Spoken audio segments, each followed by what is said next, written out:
ආදරණීය දරුදරියනි අපි මීට ප්‍රථම පාඩම් පරිච්ඡේදයකින් මීට හිත දවසක් කතා කරා 2019 වර්ෂයේ පැරණි නිර්දේශයට අදාළව දෙවන ප්‍රශ්න පත්‍රයේ ප්‍රශ්න සාකච්ඡා කිරීම.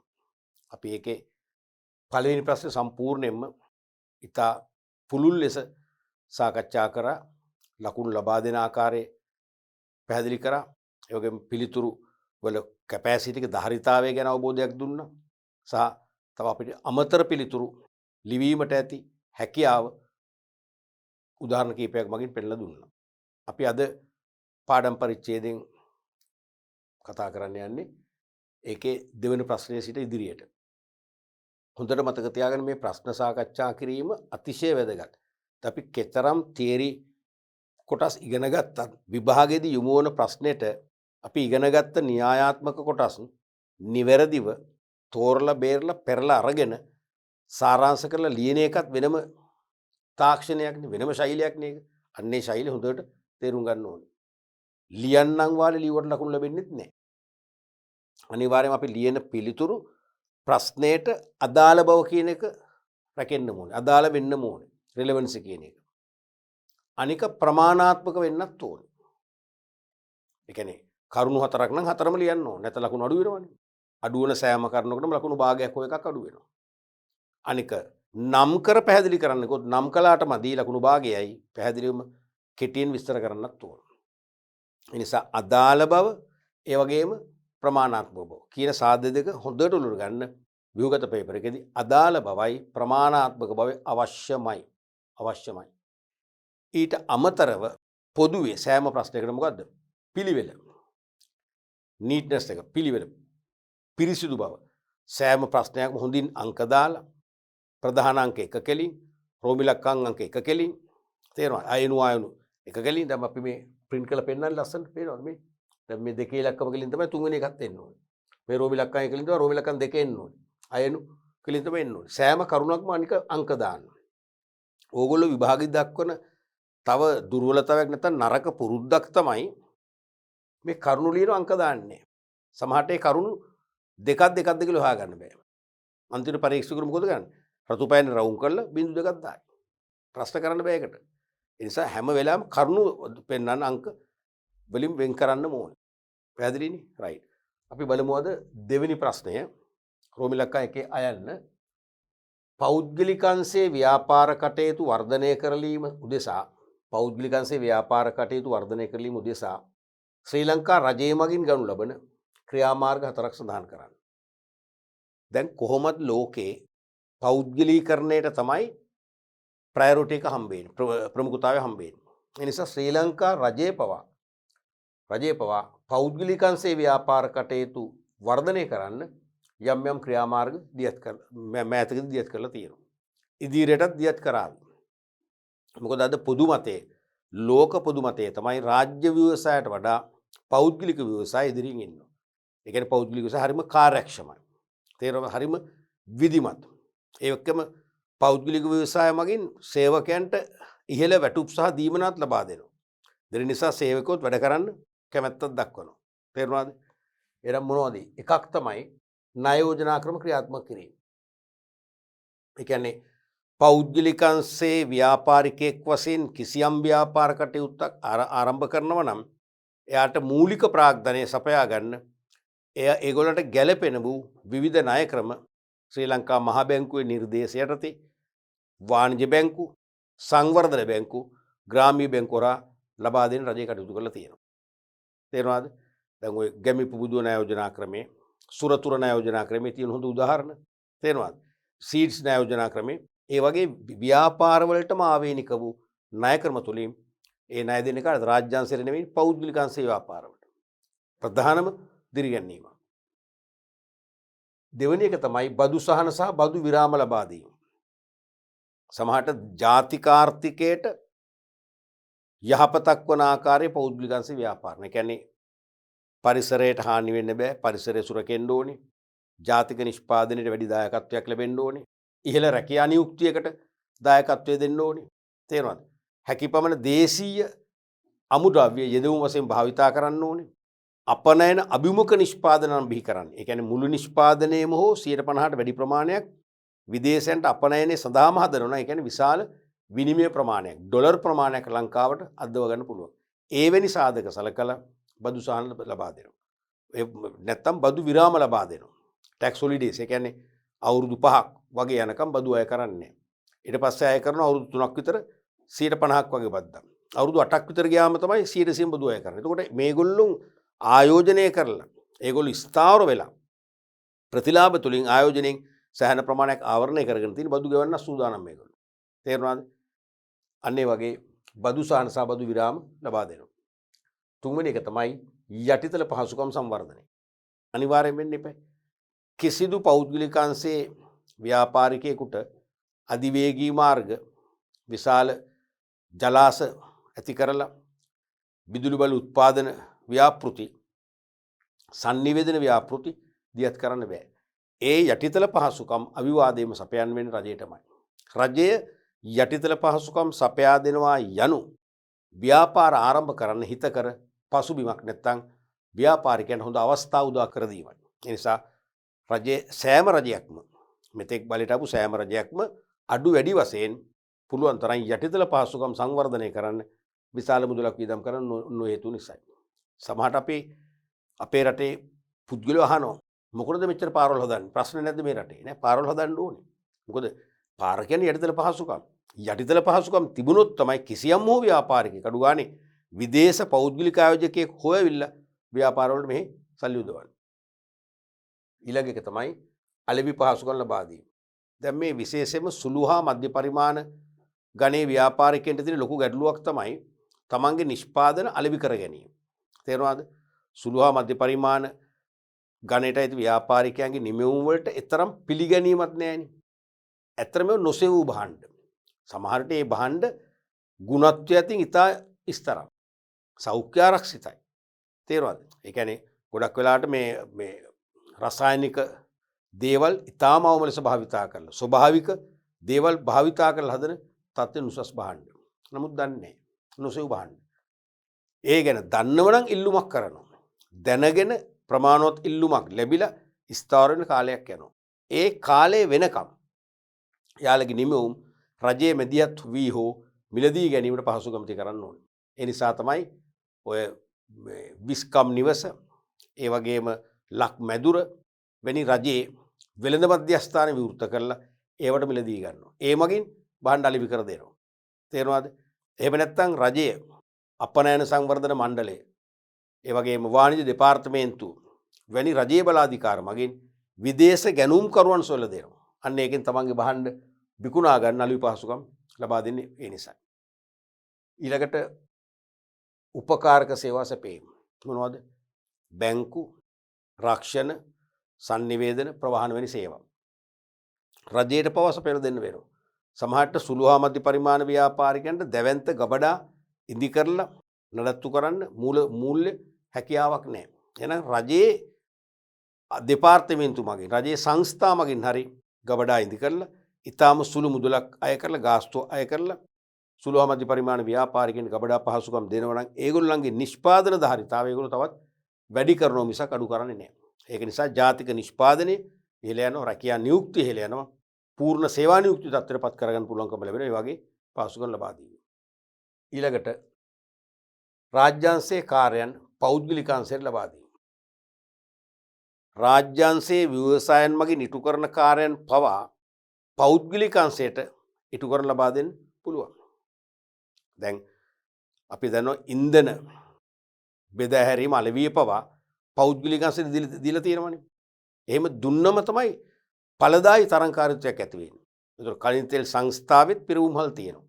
පෞද්ගලික සමාගමෙත් තෙල් පිරවුම්හල් තියෙනවා. ඒ දෙගොල්ලෝ තරගෙට ඊටාම කාර්යක්ෂම ලෙස සේවයක් සපයනකොට දෙකෙන්ම පාරිභෝගිකයාට සැලසෙන වාසිදායක තත්ත්වයේ තව තවත් මොකද වෙන්නේ? වර්ධනය වෙනවා. තේරුණාද?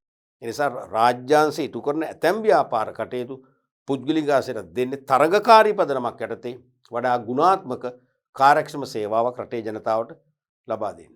දැන් ප්‍රවාහන අංශයේ පවා ලංකා ගමනාගමන මණ්ඩලයේ පොදු මගී ප්‍රවාහන බස් රථ තියෙද්දිම පෞද්ගලිකාංශයට දුන්නා.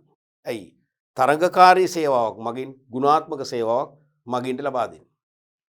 ඊළඟට ව්‍යාපාරය සඳහා බලපානු ලබන සීමාවන් නිදහස් කිරීම. කිසියම් ව්‍යාපාරයකට යම් යම් සීමාවන් තියෙනවා නම් ඒ සීමාවන් එකින් එක අඩු කරන්න ඉවත් කරන්න රජයේ ක්‍රියාත්මක වෙච්ච අවස්ථා තියෙනවා.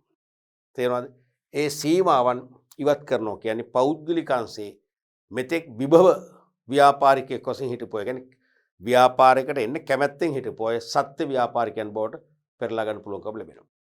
ඊළඟට බලපානු ලබන නීති රීති සරල කිරීම. දැනටත් සමහර ව්‍යාපාරවලට දැඩි නීති රීති තියෙනවා. මේ නීති රීති ලිහිල් කරන්න ඕන. ලිහිල් කරන තරමට තමයි ආයෝජකෝ තමන්ට ළඟ ඉතුරු කරගත් ධනෙ ව්‍යාපාර ප්‍රායෝගික ව්‍යාපාරයකට යොදවන්නේ. තේරුණාද? දැන් බොහෝ රටවල නවක ව්‍යාපාරිකයින්ට කෝඩුකාර ව්‍යාපාරිකයින්ට බලපාන නීති රීති ඉතාම ලිහිල් කරලා තියෙනවා. එහෙම ලිහිල් කිරීමේ පරිසරයක් තුල පමණයි ඔවුන්ගේ ආයෝජන සත්‍ය ආයෝජන බවටපත් කරගන්න පුළුවන් වෙන්නේ. ඊළඟට උපදේශන පහසුකම් ලබා දීම. ලංකාවෙත් රජයේ විසින් විවිධ ආයතන පවත්වාගෙන යනවා. කාර්මික සංවර්ධන මණ්ඩලය, ශ්‍රී ලංකා ප්‍රමිති ආයතනය, අපනයන සංවර්ධන මණ්ඩලය.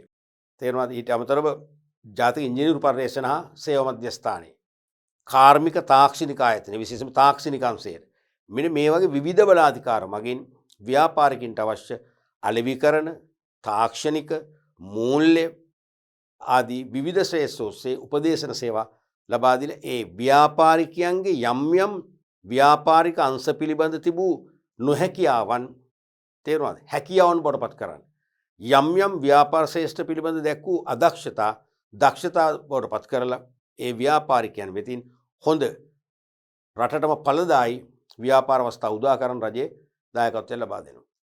ඊළඟට තාක්ෂණික පහසුකම් සැපීම. අවශ්‍යම දෙයක් නේ. දැන් මේ තාක්ෂණය කියන්නේ භාණ්ඩ නිෂ්පාදිතයක ගුණත්වය වර්ධනය කර ගැනීමට අවශ්‍ය සියලුම සේවා වර්ග තමයි තාක්ෂණික පහසුකම් කියන්නේ. නිමවුමක ගුණත්වය වැඩි කර ගැනීමට අවශ්‍ය සියලුම උපදෙස් සහ මඟ පෙන්වීම. හොඳ අමුද්‍රව්‍ය භාවිතා කළොත් තමයි ගුණත්වය වැඩි වෙන්නේ. හොඳ අමුද්‍රව්‍ය භාවිතා කරන්න, ඒ අමුද්‍රව්‍ය සොයා ගන්න මඟ පෙන්වන දෙක තාක්ෂණිකයි. නිවැරදි යන්ත්‍රෝපකරණ භාවිතා කරොත් තමයි ගුණත්වය ආරක්ෂා වෙන්නේ. එහෙනම් ඒ සඳහා උපදෙස් දෙනවා, මඟ පෙන්වනවා, නිවැරදි යන්ත්‍ර ගෙන්වන්න, තීරුබදු සහන 50%ක්වත් ලබා දෙනවා. තාක්ෂණික සේවා. නිවැරදි කම්හල් පිරියතක්. ඒ කියන්නේ කාර්ය ස්ථාන නිශ්චිත අනුපිළිවෙලකට ස්ථානගත කරලා සේවකයන් එහා මෙහා ගමන් කිරීම අඩු කරලා සේවකයන්ට අඩු වෙහෙස මහන්සියකින් වැඩ කරන්න අවස්ථාව දුන්නොත් සේවකයෝ කැප වෙලා වැඩ කරනවා, ඵලදායීතාවය වැඩි වෙනවා. අන්න ඒ වගේ තාක්ෂණික පහසුකම් ලබා දෙන්නත් අනිවාර්යයෙන්ම රජයේ ක්‍රියාත්මක කරන විශේෂයෙන්ම තාක්ෂණික පහසුකම් සැපයීමකම මතක් වෙන ආයතන තුන මොනවද? අපි මුල්ම පාඩම්වලදී කියලා දුන්න මතකද? එකක් දැන් කිව්වාගේ කාර්මික තාක්ෂණික ආයතන BMICH එක ඉස්සරහා වගේ තියෙන්නේ. අනික කාර්මික සංවර්ධන මණ්ඩලය කඩුබැද්දේ තියෙන්නේ. අනිත් එක ඇල්විටිකල මාවතේ වික්ටෝරියා ඇවිනියුගේ තියෙන ශ්‍රී ලංකා ප්‍රමිති ආයතන. ඔය තුන තමයි තාක්ෂණ සේවාවෙන් ඉදිරියෙන් ඉන්නේ. කොළඹ නිෂ්පාදිකයන්ගේ නිෂ්පාදිත සාම්පල් ඒගොල්ලන්ගේ රසායනාගාරවල පරීක්ෂාවට ලක් කරලා ඒගොල්ලන්ගේ භාණ්ඩවල තත්ත්වය පිළිබඳ සහතිකත් ලබා දෙන. තත්ත්ව සහතික තේරෙනවද? ඒ වගේම ඒ ගුණත්වයේ මොන හරි අඩු බවක් තියෙනවා නම් ගුණත්වය වැඩි කරගන්න අවශ්‍ය නිර්දේශ කරනවා. ඒකෙන් අන්න නිමෙවුම් වල ගුණත්වය වැඩි කරගන්න තාක්ෂණික වශයෙන් මඟ පෙන්වීම කරනවා. මෙන්න මේ වගේ විශාල දිරිගැන්වීම් නැත්නම් ක්‍රියාමාර්ග කීපයක් රජේ අරගෙන තියෙනවා. ඒතර ඕනෑම හතරකට ලකුණු භාගය ගන්න ලකුණු දෙකක් දීලා තියෙනවා. සඳහන් කරන්න විතරයි විස්තර කරන්න අවශ්‍ය නැහැ. පැහැදිලිනේ? අපි මේකේ ඊළඟ කොටස බලමු. කොටස ඍජු බදු සහ වක්‍ර බදු අතර වෙනස්කම් දෙකක් සඳහන් කර එක් බදු වර්ගයේ සඳහා උදාහරණයක් බැගින් දක්වන්න. ඍජු බදු සහ වක්‍ර බදු අතර වෙනස්කම් දෙකක් සඳහන් කර එක් බදු වර්ගයේ සඳහා උදාහරණයක් බැගින් දක්වන්න. දැන් මේ ප්‍රශ්නේ කියවනකොට අපට මතක් වෙනවා රජයේ සහ ව්‍යාපාර අතර අන්තර් සම්බන්ධතාවය නැත්නම් අන්තර් ක්‍රියාකාරීත්වය කියන පාඩම ඒකකේ. ඒතකොට අපි ඒකෙදි කතා කරා ඍජු බදු කියන්නේ බදුබර බදු ගෙවන්නා විසින්ම දරාගත යුතු බදු. බදුබර කියන්නේ මොකද්ද? බදු වියදම. බදු පිරිවැය කාටවත් පවරන්න බෑ. ගෙවන්න විසින්ම දරා ගන්න ඕනේ. වක්‍රබදු වලදී බදු බර බදු ගෙවන්නට වෙනත් පාර්ශවයන්ට විතන් කරන්න පුළුවන්. මාරු කරන්න පුළුවන්.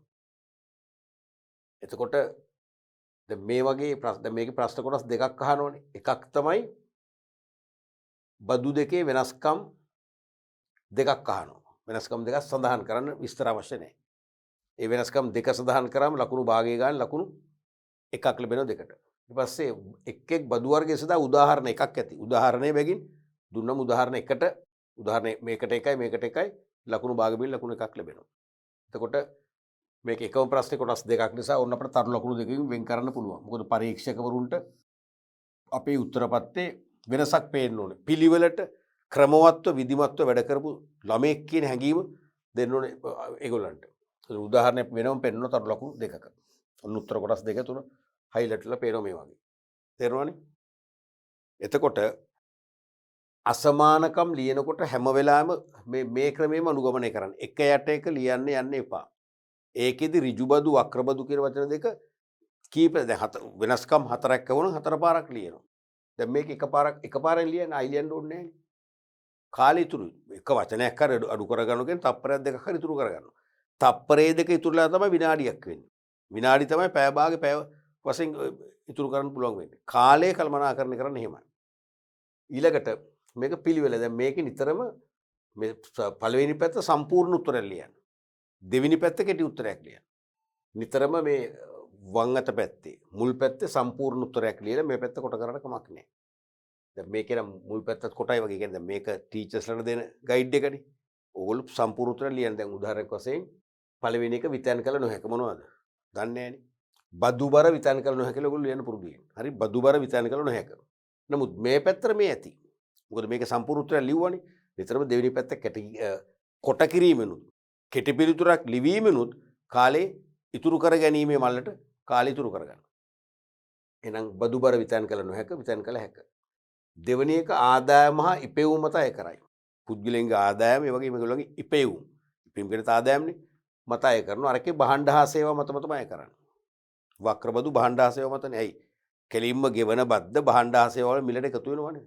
දැන් වැට් බද්ද හිතන්නකෝ. එකතු කළ බද්ද. ඒක කෙලින්ම පාරිභෝගිකයාට නිකුත් කරන කුවිතාංශයේ භාණ්ඩ මිල දාලා වෙනම එකතු කරනවා වැට් එක කියලා පෙන්නනවා. ඒ කියන්නේ ඒක නීතියක්. පෙන්වන්න ඕනේ එහෙම. අපි ගෙවන්න ඕනේ. තේරුණාද? එහෙනම් භාණ්ඩ හා සේවා මත තමයි වක්‍රබදු අය කරන්නේ. ඊළඟට සුදුසුකම් ලබන පුද්ගල කණ්ඩායම් පමණක් ගෙවනු ලබනවා. ආදායම් බදු හැමෝම ගෙවන්නේ නැහනේ. දැන් වාර්ෂික ආදායම ලක්ෂ 5ට වඩා අඩු නම් ආදායම් බදු ගෙවන්න ඕනේ නැහැ. වැඩි නම් තමයි ගෙවන්න ඕනේ. ඒ වගේම අපි හිතමු රඳවා ගැනීම බදු ඔය බැංකු තැන්පතු එහෙනම් බැංකු වල මුදල් තැන්පත් කරන අයට විතරයි රඳවා ගැනීම බදු ගෙවන්න ඕනේ. අනිත් අය ගෙවන්න ඕනේ නැහැ. නමුත් වක්‍රබදු එහෙම නෙවෙයි හැමෝම ගෙවන්න ඕනේ. සෑම පුද්ගලයෙකුම ගෙවිය යුතුයි. හැමෝගෙම අය කරන්නේ නැයි. බහණ්ඩ මිලට එකතු වෙනවගෙන අපි හැමෝම ගෙවනවා. අපි හැමෝම ගෙවනවා. අනික ඍජුබදු අනුක්‍රමික වේ. මොකද අනුක්‍රමික කියන්නේ? අනුක්‍රමික කියන්නේ බදු ගෙවිය යුතු ආදායම වැඩි වීමට සමගාමීව ගෙවිය යුතු ඍජුබද්දත් මොකද වෙන්නේ? වැඩි වෙනවා. එහෙමනේ වෙන්නේ. බදු ගෙවිය යුතු ආදායම අපේ වැඩි වෙන්න බද්දත් වැඩි වෙනවා. ප්‍රතික්‍රමික නම් මොකද වෙන්නේ? ඒක අනිත් පැත්ත. බදු ආදායම් වැඩි වෙනකොට බදු ගෙවිය යුතු ආදායම් වැඩි වෙනකොට බද්ද අඩු වෙනවා. මේක වැඩි වෙනවා. නමුත් වක්‍රබදු සාමාන්‍ය සමානුපාතිකයි. 10% 10යි. සමානුපාතිකයි. ඊළඟට ඍජුබදු ගණනය කිරීමේදී සමහර වියදම් අඩු කරන්න දෙනවා. ලියාපදිංචි පුඤ්ඤායතනයට අපි පරිත්‍යාගයක් කරොත් අපිට ඒක අඩු කරගන්න පුළුවන්. බදු ගෙවිය යුතු ආදායම. එතකොට ගෙවන බදු ප්‍රමාණය අඩු වෙනවා. මේක එහෙම කිසිවක් අඩු කරන්න බෑ. කිසිම අඩු කිරීමක් නැහැ. 100 ගාන ගෙවන්න ඕනේ.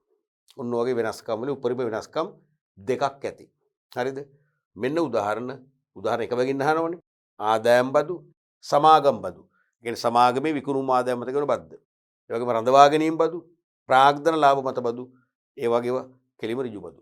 වක්‍රබදු වලට එන්නේ එකතු කළ බද්ද නැත්නම් වැට් බද්ද වැලියු ඇඩඩ් ටැක්ස් කියන එක. අනික තීරු බදු, ඒ වගේම නිෂ්පාදන බදු. ඔය සුරා බද්ද වගේ දේවල් ඒවා වක්‍රබදු. පැහැදිලිනේ? රයිට්. ඊළඟට රෝම ඉලක්කම් දෙක යන්න. ශ්‍රී ලංකා ප්‍රමිති ආයතනය තුළින් සුළු හා මධ්‍ය පරිමාණ ආයතන වෙත ලබාගත හැකි සේවා හතරක් සඳහන් කරන්න. ශ්‍රී ලංකා ප්‍රමිති ආයතනය තුළින් සුළු හා මධ්‍ය පරිමාණ ආයතන වෙත ලබාගත හැකි සේවා හතරක්. දැන් ප්‍රමිති ආයතනය ලංකාවේ වෙළඳ පොළට එන භාණ්ඩවලට ජාතික ප්‍රමිති හඳුන්වාදීමේ ජාතික ආයතනය. එතනින් නොනවතී විශේෂම සුළු හා මධ්‍ය පරිමාණ ව්‍යාපාර වෙත විවිධ වූ සේවා සපයනවා. එවැනි හතරක් සඳහන් කරන්න විස්තර ඕන්නේ. එතකොට ලකුණු භාගයේ ගානි කරුණු හතරට ලකුණු දෙකක් ලැබෙන මොකද ප්‍රශ්නයක කොටසක් නිසා. මේක රෝමිලක්කම් වලින් ප්‍රශ්නයක් ඇහුවනම් කෙලින්ම කරුණු හතරට ලකුණු හතරක්ම ලැබෙනවා ඇති. මේක ලැබෙන්නේ දෙකයි. දැන් මේ ක්‍රමය දන්නවනේ. මේකේ අයන්න නැතුව රෝමිලක්කම් දෙක නම් ලකුණු හතරයි.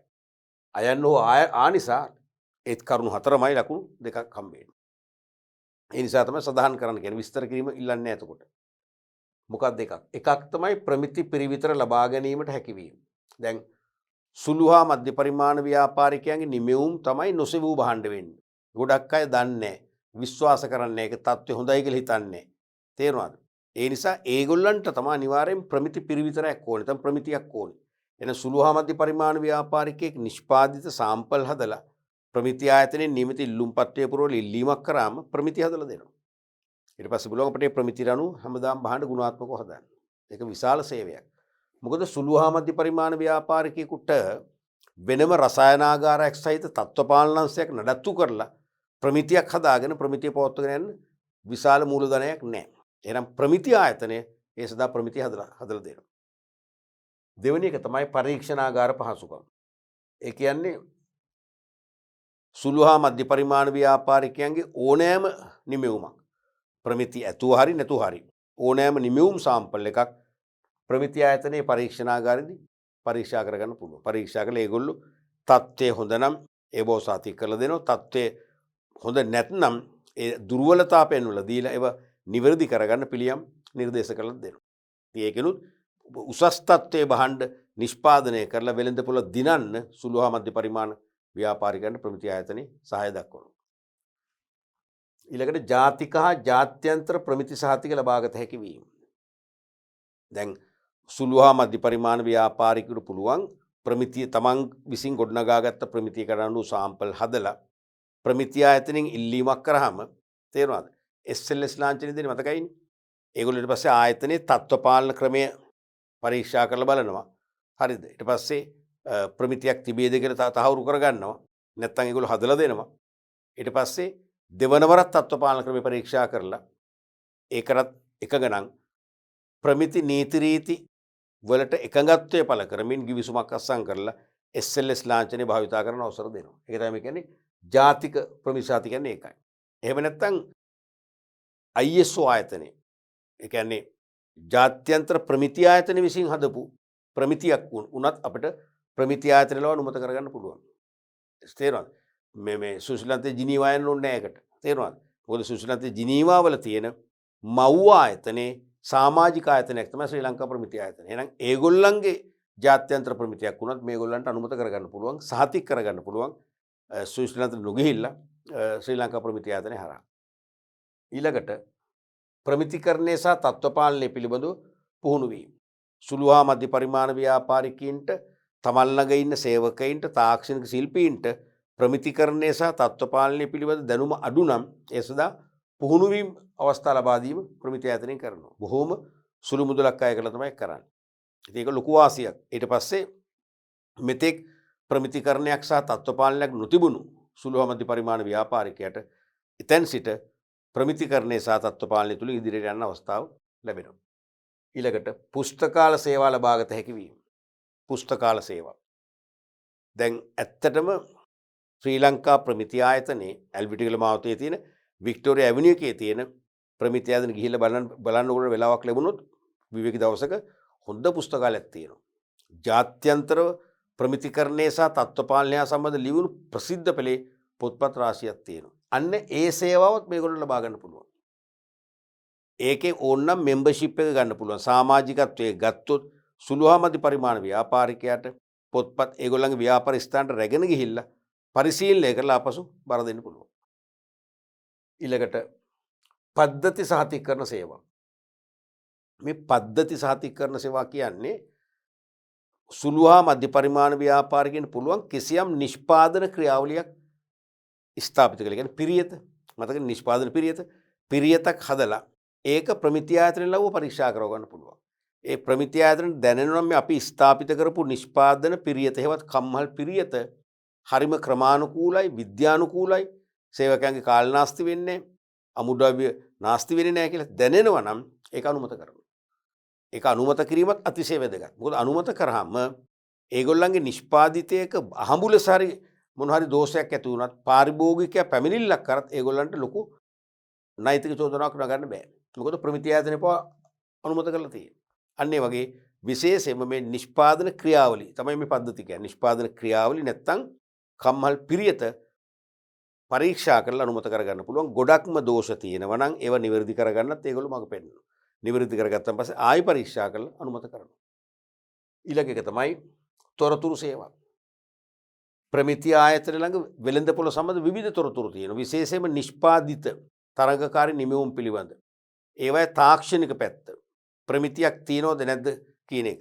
අන්නේ තොරතුරු අපට පහසුවෙන් ලබා ගන්න පුළුවන්. විශේෂයෙන්ම තරඟකරුවන්ගේ එවැනි තොරතුරු ලබා ගැනීමෙන් අපිටත් පුළුවන් තරඟකරුව හැමදෙනාම ප්‍රමිතියක් භාවිතා කරනවා අපට ප්‍රමිතියක් භාවිතා කරන්න පුළුවන්.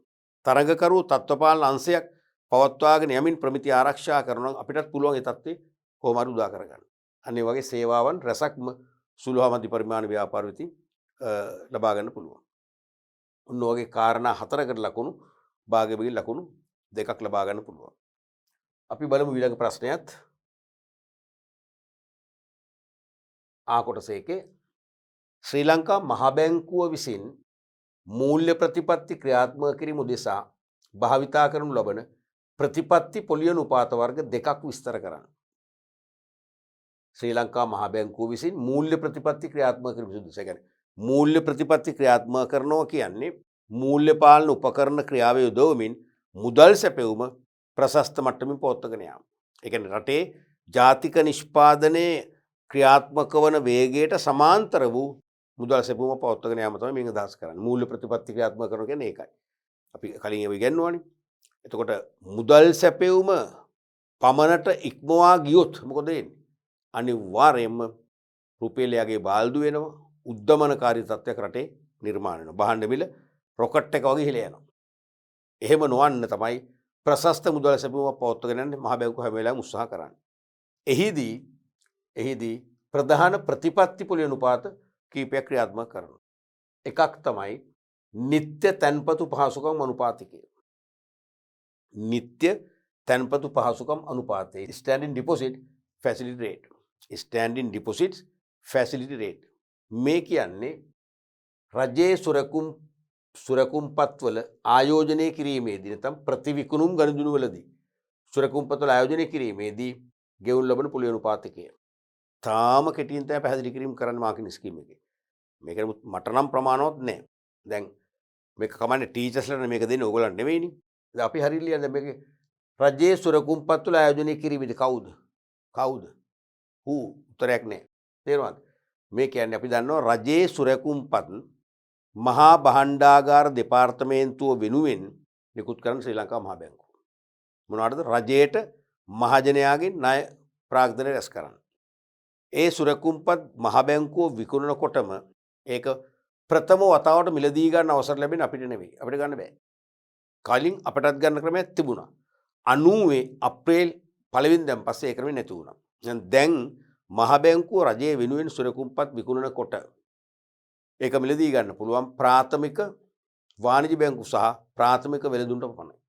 වාණිජ බැංකු සහ ප්‍රාථමික වෙළඳුන්ට පමණයි ගන්න පුළුවන්. හරිද? එහෙනම් ඒගොල්ලෝ ළඟ තියෙන අතිරික්ත මුදල් යොදවලා ඒ රජයේ සුරකුම්පත් මිලදී ගන්නවා. මිලදී ගන්නවා කියන්නේ මොකද්ද? රජයට ණය සම්පාදනය කරලා දෙනවා. අන්න එහෙනම් එතනදී ඒගොල්ලන්ගේ සම්පාදනය කළ ඒගොල්ලන්ගේ මුදල් වලට පොලියක් ගෙවන්න ඕනේ. ඒක තමයි මම අදහස් කරන්නේ. නිත්‍ය තැන්පතු පහසුකම් උපාති කියන්නේ ඒකයි. රජයේ සුරකුම්පත්වල කවුද? වාණිජ බැංකු සහ ප්‍රාථමික වෙළඳුන් ආයෝජනය කිරීමේදී ඒ කැලේ තමයි මේක නැත්තේ. තේරුණාද? රජයේ සුරකුම්පත්වල වාණිජ බැංකු සහ ප්‍රාථමික වෙළඳුන් ආයෝජනය කිරීමේදී ගෙවල් ලබන පොලිය අනුපාතය. ඉතින් මෙතනට අර ටික දැම්මනම් හොඳයි. මේ තේරුණාද? මෙච්චරම කොට කරන්න එපා. රජයේ සුරකුම්පත්වල වාණිජ බැංකු සහ ප්‍රාථමික වෙළඳුන් ආයෝජනය කිරීමේදී ගෙවුලකට පුළුවන් අනුපාතය. මොකද්ද මේ ප්‍රතිවිකුණුම් ගනුදෙනු කියලා වරහන් දාලා තියෙන එක අවශ්‍ය නැහැ මෙතෙන්ට. එහෙම අහන්න පුළුවන් මොකද කලින් ව්‍යවහාරයක් තිබුණේම හරියට. දැන් ඒ ව්‍යවහාරය අඩු වුණා. ප්‍රතිවිකුණුම් කියන්නේ මෙහෙමයි. දැන් සුරකුම්පත් මේකෙන් කියන්නේ දැන් සුරකුම්පත් විකිණීමනේ කියන්නේ මේ. මහා බැංකුව සුරකුම්පත් විකුණන කාටද? ප්‍රාථමික වෙළඳුන්ට වාණිජ බැංකුව වලට. හරිද? ඒ විකුණද්දී පොරොන්දුවක් තියෙනවා මොකද්ද? කල්පිරුණම් පස්සේ අපිට නැවත විකුණන්න කියලා. කාටද? මහා බැංකුවට. මහා බැංකුවට විකුණ. ඒ කියන්නේ මහා බැංකුව මිලදී ගන්නවා කියලා පොරොන්දුවක් තියෙනවා. මහා බැංකුවට නැවත විකුණන්න පොරොන්දුව මත තමයි මේගොල්ලෝ මිලදී ගන්න. නැත්නම් මේගොල්ලෝ සුරකුම්පත් මිලදී අරන් මහා බැංකුව ආපහු ගත්තේ නැත්නම් මොකද වෙන්නේ? මේගොල්ලන්ගේ මුදල් සදාකාලිකව හිරකලා වෙනවනේ. තේරෙනවද? නැවත විකුණනවා කියන පොරොන්දුව මත තමයි මේගොල්ලෝ ගන්න. ඒකයි ප්‍රතිවිකුණුම් කියන්නේ. ඒක තරම් හිතන්න එපා දැන්. රයිට්. ඒ එකක්. දෙවෙනි එක තමයි නිත්‍ය ණය පහසුකම් අනුපාතය. නිත්‍ය ණය පහසුකම් අනුපාතය. ඒ කියන්නේ රජයේ සුරකුම්පත් අපේට තබන්න කවුද කියලා නැහැ. අපේට තබා ප්‍රතිමිලදී ගනුදෙනු වලදී කියලා වරහන් තියෙනවා. රජයේ සුරකුම්පත් අපේට තබා අරමුදල් ලබා ගැනීමේදී අය කරනු ලබන පොලි අනුපාතය කියලා. මේ කියන්නේ දැන් වාණිජ බැංකු සහ ප්‍රාථමික වෙළඳුන් කියන මූල්‍ය ආයතන සුරකුම්පත් වල ආයෝජනය කළානේ. එයාලට ඒක ලැබී යුතු ණයක් වත්කම. තේරෙනවද? අපි තුමු කල්පිරින් තව අවුරුදු 3ක් 4ක් තියෙනවා. මේගොල්ලන්ට වාණිජ බැංකු වලට ප්‍රාථමික වෙළඳුන්ට මූල්‍ය දුෂ්කරතා මතුවුනාම මොකද කල්පිරණකම් බලන් ඉන්න බැරි නම් මහ බැංකුවට ඒ සුරකුම්පත් වල තමන් සතු හිමිකම තමන්ගේ වත්කම අපිට තියෙනවා. අපිට දින මොකද කරන්නේ? මහ බැංකුව ණයක් ගන්න පුළුවන්. මිසක් කල්පිරෙන්න පෙර සුරකුම්පත් වල සල්ලි ආපහු ගෙවන්නේ නැහැ. ඒතර වාණිජ බැංකු සහ ප්‍රාථමික වෙළඳු මිලදී ගත්ත සුරකුම්පත් කියන්නේ ඒගොල්ලෝගේ වත්කම් ලැබී යුතු ණයනේ. හරිද? ඒ ලැබී යුතු ණය කියන වත්කම ඇසෙස්ට් එක මහ බැංකුවේ අපිට තියෙනවා. තියලා මහ බැංකුව ණය ගන්නවා. ණය ගන්නකොට වාණිජ බැංකු සහ ප්‍රාථමික වෙළඳුන්ගෙන් අය කරන පොලිය. ඒක තමයි නිත්‍ය ණය පහසුකම් අනුපාතය කියලා කියන්නේ. නිත්‍ය ණය පහසුකම් අනුපාතය කියලා කියන්නේ ඒකයි. තේරෙනවද? මේකට මේ ප්‍රතිමිලදී ගැනීම ගනුදෙනු කියන්නේ. ප්‍රතිමිලදී ගැනීම ගනුදෙනු කියන්නේ දැන් සුරකුම්පත් අපේට තියෙනවනේ. අපේට මහ බැංකුව අපේට ගන්නේ නැවත මහ බැංකුවට සල්ලි අවශ්‍ය වුණොත් එහෙම ආපහු මිලදී ගත යුතු කියන කොන්දේසිය මත. කවුද? වාණිජ බැංකු සහ ප්‍රාථමික වෙළඳුන් ආපසු මිලදී ගත යුතුයි කියන කොන්දේසිය මත. නැත්නම් නැවත මිලදී ගත යුතුයි. ප්‍රතිමිලදී ගත යුතුයි. ඒක තමයි ප්‍රතිමිලදී ගැනීම ගනුදෙනු කියන්නේ ඒක. තේරුණාද? එතකොට දැන් මේ ගමම තේරුම් ගන්නකො දැන් නිත්‍ය ණය පහසුකම් අනුපාතය ඉහළ දැම්මොත් මුදල් සැපයුම සංකෝචනය වේද ප්‍රසාරණ වේද? එහෙමත් පුළුවන් වෙන්න ඕනේ. මොකද වෙන්නේ? දැන් නිත්‍ය ණය පහසුකම් අනුපාතය වැඩි කරාම වාණිජ බැංකු සහ ප්‍රාථමික වෙළඳුන් ණය ගැනීම මොකද කරන්නේ? සීමා කරනවානේ. ඇයි පිරිවැය වැඩිනේ. ණය ගැනීම සීමා කරනවා කියන්නේ මුදල් සැපයුම සංකෝචනය වෙනවා. මේ පොලි අනුපාතය පහළ දැම්ම කියන්නේ වැඩියෙන් මොකද කරන්නේ? අපේට තියලා ණය ගන්න බලනවා. අන්න මුදල් සැපයුම ප්‍රසාරණය වෙනවා. මේකෙදි නිත්‍ය තන්පතු පහසුකම් අනුපාතය වැඩි කරොත් මොකද වෙන්නේ? වැඩියෙන් වාණිජ බැංකු සහ ප්‍රාථමික වෙළඳු තමන් ළඟ තියෙන මුදල් යොදවලා සුරකුම්පත් වල ආයෝජනය කරනවා. ඒතර ඒ මුදල් රජයට යනවා. සංසරණයෙන් ඈත් වෙනවා. මුදල් සැපයුම සංකෝචනය වෙනවා. මේ පොලි අනුපාතය අඩු කළොත් එහෙම ඒතර ප්‍රතිලාභ අඩු වෙන්නේ. අන්න වැඩිපුර ආයෝජනය කරන්නේ නැහැ. එහෙනම් මුදල් රැඳෙනවා බැංකුව වල ප්‍රාථමික වෙළඳ ආයතන තුල. එහෙනම් මුදල් සැපයුම ප්‍රසාරණය වෙනවා. තේරුණානේ? ඊළඟට බැංකු පොලි අනුපාතය. ඒක නම් දන්නවනේ සරලයිනේ. මහ බැංකුව වාණිජ බැංකුව වලට ණය ලබා දීමේදී අත්තිකාරම් ප්‍රදානය කිරීමේදී කියලා කියන්න පුළුවන්. මහ බැංකුව වාණිජ බැංකුව වලට ණය ලබා දීමේදී අය කරන පොලි අනුපාතය. සරල මේකනේ. දැන් වාණිජ බැංකුව වල බැංකුකරු තමයි මහ බැංකුව. අපි වාණිජ බැංකුව වල තැන්පත් කරනවා වගේ තැන්පත් කරන ණය ගන්නවා වාණිජ බැංකුව වල ගනුදෙනු කරු වෙන්නේ අපිනේ. බැංකුව වල බැංකුව වෙන්නේ කවුද? මහ බැංකුව. වාණිජ බැංකුව වලට මහ බැංකුවට ඉහළින් වෙන මූල්‍ය ආයතන නැහැ සේවා සපයන්න. එහෙනම් වාණිජ බැංකුව මහ බැංකුවෙන් ණය ලබා ගන්නකොට මහ බැංකුව අය කරන පොලි අනුපාතය තමයි බැංකු පොලි අනුපාතය කියන්නේ. ඒක මේ පොලි අනුපාතය වැඩි කළත් මොකද වෙන්නේ? ණය ගන්නෑ. මුදල් සැපයුම සංකෝචනය වෙනවා.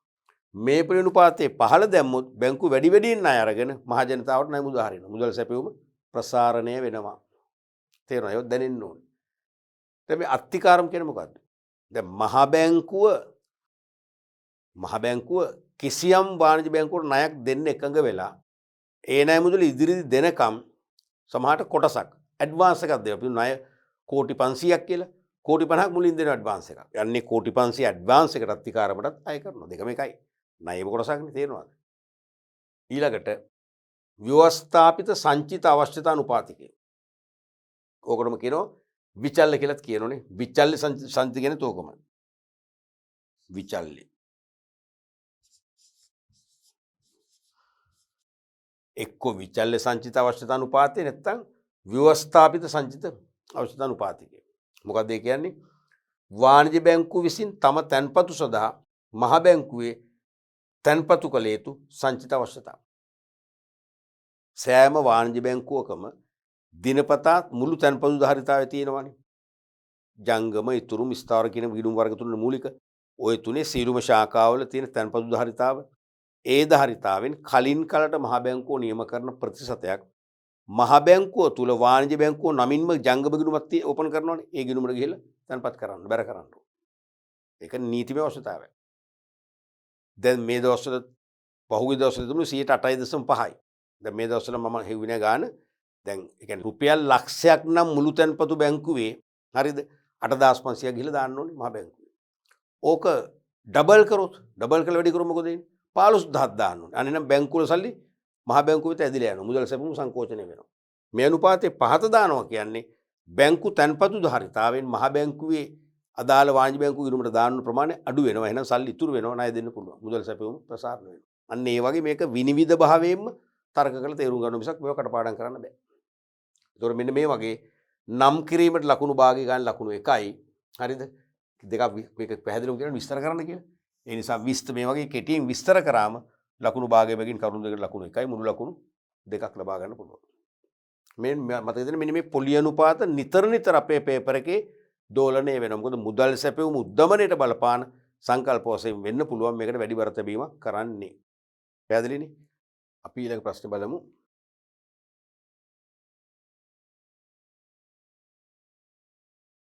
රෝම ඉලක්කම් 3 සම්පූර්ණ ප්‍රශ්නයක්. අන්තර්ජාතික වශයෙන් පිළිගත් පාරිභෝගික වගකීම් 4ක් සඳහන් කර ඒවා පැහැදිලි කරන්න. තනිකර ලකුණු 4ක්. මොකද අයිනු කොටසක් නැහැනේ. අන්තර්ජාතික වශයෙන් පිළිගත් පාරිභෝගික වගකීම් 4ක් සඳහන් කර ඒවා පැහැදිලි කරන්න. මතකනේ පාරිභෝගික වගකීම් කීපයක් තියෙනවා. ඒ කියන්නේ පාරිභෝගිකයා අතින් ඉටු විය යුතු බැඳීම්. එකක් තමයි විචාරාත්මක දැනුවත් භාවය නැත්නම් විචාරාත්මක අවබෝධය කියන එක. එක්ක විචාරාත්මක දැනුවත් භාවය නැත්නම් විචාරාත්මක අවබෝධය කියන එක.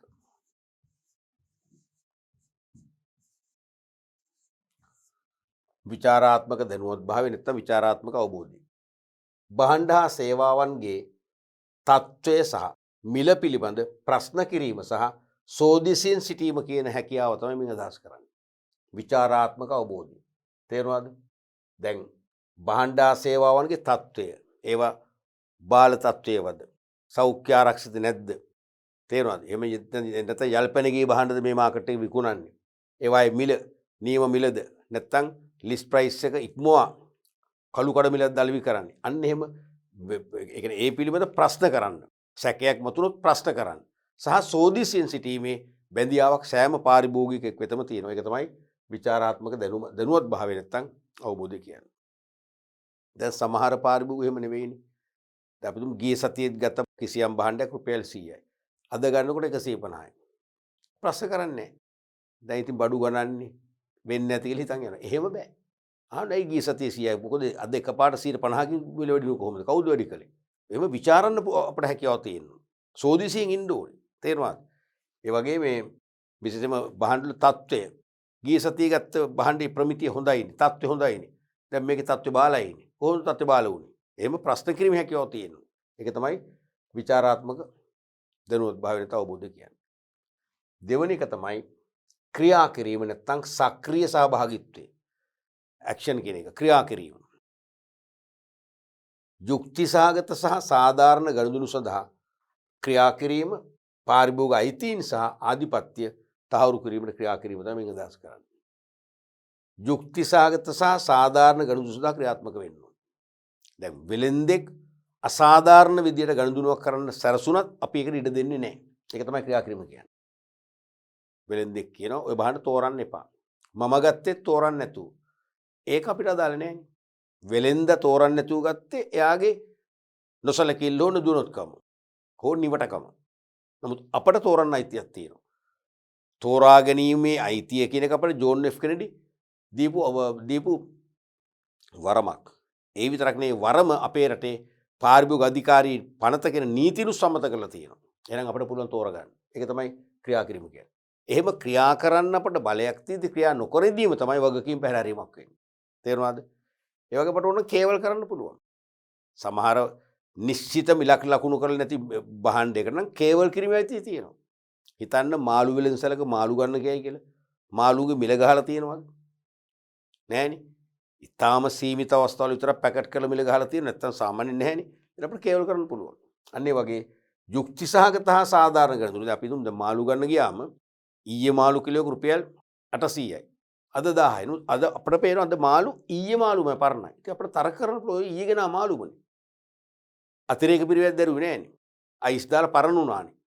දැන් මේක අලුත් රහ නෑනේ. පරණ නිසායි මේක 200කට අඩු කරලා දෙන්නේ. අන්න ඒ වගේ යුක්ති සහගත සහ සාධාරණ ගනුදෙනු සඳහා ක්‍රියා කරන්නත් පාරිභෝගික අයිතීන් සහ ආධිපත්‍ය තහවුරු කරන්නත් ක්‍රියාත්මක වෙන්න ඕන. අපේ අයිතිවාසිකම්, අපේ ආධිපත්‍ය අපට වෙළඳ පොලේ කියලා තෝරන්න පුළුවන්. කැමැති වෙළඳසැලකින් ගන්න පුළුවන්. කෙනෙකුට කියන්න බෑ ඔබ අපේ වෙළඳසැලෙන්ම ගන්න ඕනේ. පිට වෙළඳසැලට ගියොත් බලාගෙන එහෙම කොන්දේසි දාන්න බෑ. අපට ආධිපත්‍යයක් තියෙනවා. අපි කැමැති වෙළඳසැලෙන් ගිහලා ගන්න. තෝරලා ගන්න. කේවල් කරලා ගන්න. තේරුණාද? ඒ වගේම අපේ අයිතීන් තියෙනවා.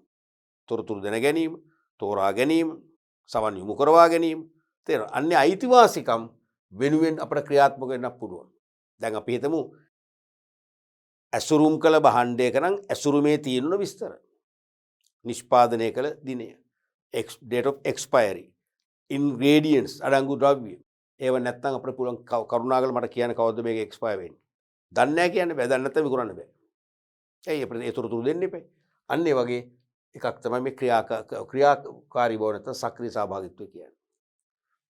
තුන්වෙනි වගකීම තමයි සමාජීය සැලකිලිමත් බව නැත්නම් සමාජයේ කෙරෙහි අවධානය. සමාජයේ කෙරෙහි සැලකිලිමත් බව කියන එක. සෝෂල් කන්සර්න් කියන එක. අපගේ පරිභෝජන රටාව අනිකුත් ජනයා හා කණ්ඩායම් කෙරෙහි ඇති කරන හානිය පිළිබඳව දැනුවත් වීම. අපගේ පරිභෝජන රටාව අනිකුත් ජනයා හා ජන කණ්ඩායම් කෙරෙහි ඇති කරන හානිය පිළිබඳව දැනුවත් වීම. කියන එකේ තේරුම මේ හානි කරන්න කියන එක නෙමෙයි මේ කියන්නේ. මේක එක්තරා රටාවනේ මේක අපිට මෙහෙම කියන්න පුළුවන්. අපගේ පරිභෝජන රටාවන් පවත්වාගෙන යාමේදී පොදු මහ ජනතාවට පුද්ගල කණ්ඩායම් වලට හානි කර නොවන ආකාරයෙන් පවත්වාගෙන යාමට අපි බැඳලා ඉන්නවා. ඒක තමයි සමාජීය සැලකිලිමත් බව කියන්නේ. දැන් මම නිවසේ ඉන්නකොට ගුවන් විදුලි යන්ත්‍රය, ඒක රූපවාහිනී යන්ත්‍රය නැත්නම් කැසට් රෙකෝඩර් එක දානවා මුළු ගමටම ඇහෙන්න. තේරුණාද? මුළු ගමටම ඇහෙන්න. දැන් සමහර ප්‍රදේශවල ස්වාමින් වහන්සේලා ධර්ම දේශනාව නැත්නම් පිරිත් දාන්නේ ගමටම ඇහෙන්න. ඒ වගේ මමත් දානවා. දැන් ඒක පිරිතක් කියමුකෝ. තේරුණාද? මොකද වෙන්නේ? සින්දු හයියෙන් දැන් මම අල්ලපු ගෙදර ඉන්නවා. මේ සැරේ ඕලොල් විභාගයට පාඩම් කරලා මේ කොහොමද පාඩම් කරන්නේ? ඒක වෙන්න බෑ. මගේ පරිභෝජන රටාව අනුව ආසන්න ප්‍රදේශයේ ජනතාවට ජන කණ්ඩායම් වලට හානි වෙන්න බෑ. හානි නොවන ආකාරයෙන් මම සින්දු අහන්නට ඕන. ඒක තමයි සමාජීය සැලකිලිමත් භාවය. සමාජයේ කෙරෙහි සැලකිලිමත් බව කියන්නේ ඒකයි. තේරුණාද?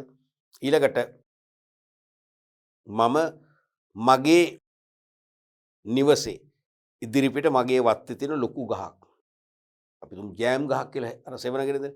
ඒ ජෑම් ගහට තමයි පාරේ බස් නැවතුම් ස්ථාන ඉදි කරලා තියෙන්නේ. බස් නැවතුම් ස්ථාන බස් වෝල්ට් එක. ඒක ලොකු සිසිලක් තියෙනවා. මම මේ ගහ කපනවා මගේ වත්තේනේ තියෙන්නේ. එහෙම කපන්නත් බෑ. කපන එක වැරදි. මම හිතන්න ඕනේ දැන් මේ බස් වෝල්ට් ඉදි කරන්නත් හේතුව රජය මේ සෙවණ නිසා. මේ ගහ අයින් කරනවා කියන්නේ ලොකු රස්නයක් එනවා. හානි කරයි. ඒ නිසා මම තව ටිකක් බලනවා. තව ටිකක් ඉවසන්නේ නම් මං උඩම අතු විතරක් මට මගේ වහලට අතු හානියක් නෑ උඩ අතු විතරක් ඇහැලා දාලා මම ගහ පාලනය කරලා ඒ බස් වලට අවශ්‍ය සිසිල ලබා දෙන්න මම ස්වේච්ඡාවෙන් වගකීම බැඳීමක් තියෙනවා. අන්න එවැනි දෙයක් තමයි සමාජීය සැලකිලිමත් බව කියන්නේ. මම මගේ ජීවන රටාව පවත්වගෙන යාමේදී අනුගමනය කරන ඕනෑම ක්‍රියාකාරකමක් මගින් සමාජයට හෝ සමාජ කණ්ඩායම් වලට හානි වෙන්න බෑ. හානි නොවන ලෙස මගේ ජීවන රටාව පවත්වාගෙන යාමට ඇති බැඳීම තමයි සමාජ කෙරෙහි සැලකිලිමත් බව කියලා කියන්නේ. පැහැදිලිනේ? ඊළඟට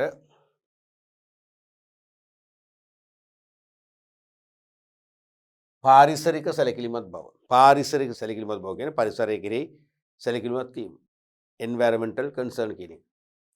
වර්තමානයේදී අනාගතයේදී ස්වාභාවික සම්පත් සංරක්ෂණය හා ආරක්ෂණය තහවුරු කිරීම සඳහා අපගේ පරිභෝජන රටාවන්ගෙන් ඇති කරන ප්‍රතිඵල පරිසරයට බලපාන ආකාරය පිළිබඳ අවබෝධ කර ගැනීම. ටිකක් ඒක දීර්ඝ කරලා තියෙනවා. ඒක හරය මොකද්ද කියන්නේ?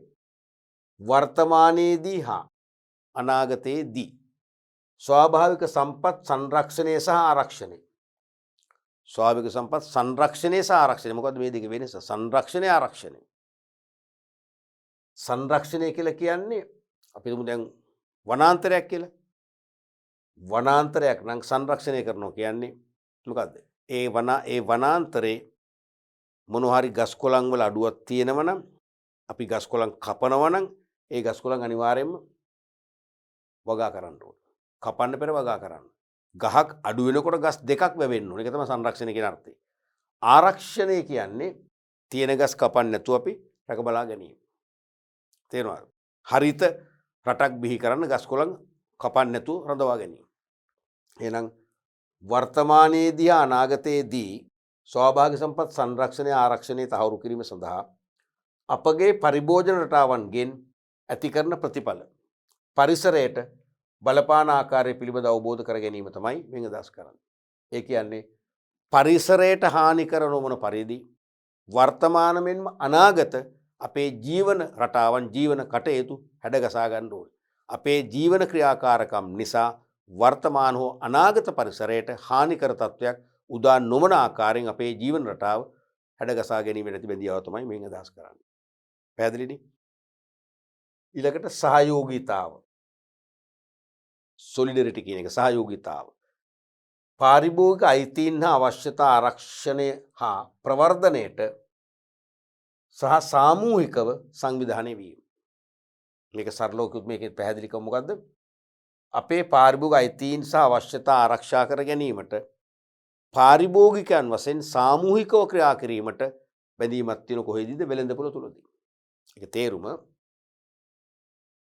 යම් පාරිභෝගිකයෙකුට වෙළඳපොළේදී අසාධාරණයක් වෙලා තියෙනවා. යල්පැනගේ භාණ්ඩයක් විකුණුවා, එක්කෝ බින්දින සුළු භාණ්ඩයක් නම් බිඳිච්ච භාණ්ඩයක්, ඩැමේජ් භාණ්ඩයක් වික්කා. එයා ගෙදර ගිහිල්ලා ඒක අරන් ආවා. මට මේක එපා.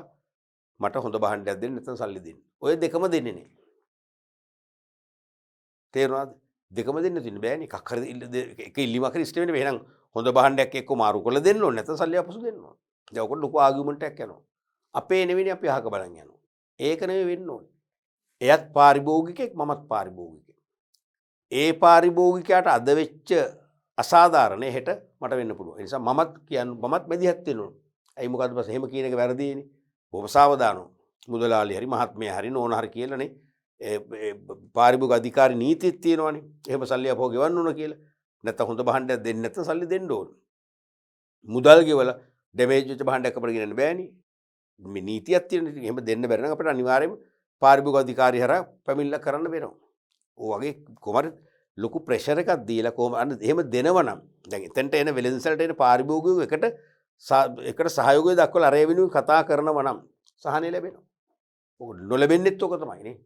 ලංකාවෙත් බොහෝ රටවල නොලැබෙන්නෙත් ඕකනේ. තමන්ගේ වැඩේ කරගෙන ප්‍රතිපත්තිනේ බොහෝ රටවල මිනිස්සුන්ට තියෙන්නේ. ඒ නිසා සහයෝගීතාවය කියන එක ඉතාම අඩුයි. සහයෝගීතාවයේ ප්‍රධාන පාරිභෝගික වගකීම. මෙන්න මේ වගේ නම් කිරීම 4ට ලකුණු 2යි විස්තර කිරීම 4ට ලකුණු 2යි ලකුණු 4ක්ම ලැබුණු හොඳ ප්‍රශ්නයක් මේක. මතකයි පාරිභෝගික ආරක්ෂණය වැටෙන්නේ රජයේ සහ ව්‍යාපාර අතර අන්තර්ක්‍රියාකාරීත්වය කියන පාඩමටයි. ඒ පාඩමේදී පාරිභෝගික ආරක්ෂණයෙන් සාමාන්‍යයෙන් ප්‍රශ්න එකක් නැත්නම් දෙකක් අහනවාමයි. ඒකට ඇස්තිලා ඉන්නම ඕනේ.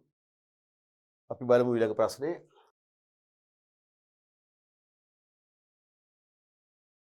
රෝමි ඉලක්කම් 4 ඒකත් තනි ප්‍රශ්නයක්.